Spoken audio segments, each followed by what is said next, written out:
अस्सलाम वालेकुम। आज की जो हमारी रेसिपी है वो शकरकंदी और इमली की चटनी के साथ हम खाने का तरीका सीखेंगे। जैसे कि मैं आपको इमली का दरख्त दिखा रही हूँ और इस पे इमली लगी हुई है और काफ़ी फ्रेश इमली है, कहीं कच्ची और कहीं कुछ पक्की भी कहीं कहीं नज़र आ रही है मुझे। ठीक है, तो यहीं से हम इमली तोड़ेंगे और फिर इमली की चटनी बनाएंगे। और अब अगले स्टेप की तरफ हम चलते हैं।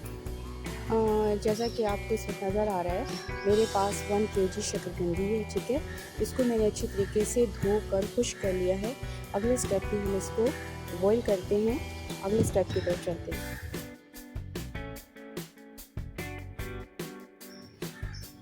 जैसा कि आपको नज़र आ रहा है, मेरे पास इमली की चटनी के इंग्रेडिएंट्स है। ठीक है, और ये 150 ग्राम इमली है और मैंने आपके सामने दरख्त से तोड़ी थी। ये फ्रेश इमली है, ये ग्रीन वाली है, ये भी फ्रेश ही है, सूखी भी है। ठीक है, और ये मेरे पास 16 ग्राम सूखी मिर्च है। और जब भी मैं इमली की चटनी बनाती हूँ तो ये वाली मैं मिर्चें डालती हूँ, उससे टेस्ट अच्छा आता है।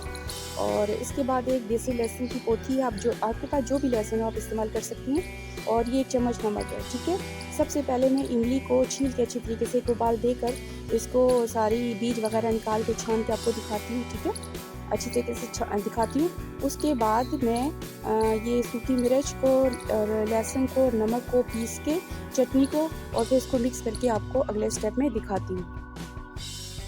जैसे कि अभी आपको इस वक्त नज़र आ रहा है कि मैंने इमली की चटनी को बॉईल करके इसके बीज वगैरह सारे निकाल लिए, इसको साफ़ कर लिया और छान लिया। और देखिए ये रेडी होगी। अब मैंने इनको ना मिर्चों के साथ मिक्स कर देती हूँ अगले स्टेप में। जैसा कि मैंने चटनी को कूट लिया है, आपको नज़र आ रहा है, आपने इसको इस तरह कूट के इस फॉर्म में लाना है। ठीक है, जैसा कि अभी आपको नज़र आ रहा है, इस वक्त मैंने मिर्चों को इमली की चटनी के साथ मिक्स कर दिया है। देखिए कितनी खूबसूरत और अच्छी लग रही है।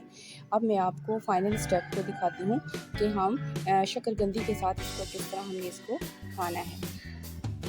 आज की जो मेरी रेसिपी है शकरकंदी और इमली की चटनी, जैसे कि आपको नज़र आ रहा है, मुकम्मल हो चुकी है और देखने में बहुत अच्छी लग रही है। आप जब इसको ट्राई करेंगे और खाएंगे तो बहुत मज़ा आएगा यकीनन। और आपको इसको आखिर में ये कहूँगी, आप इसको लाइक और शेयर ज़रूर कीजिएगा और पसंद आने पर सब्सक्राइब करना मत भूलिएगा। ओके, थैंक यू, अल्लाह हाफ़िज़।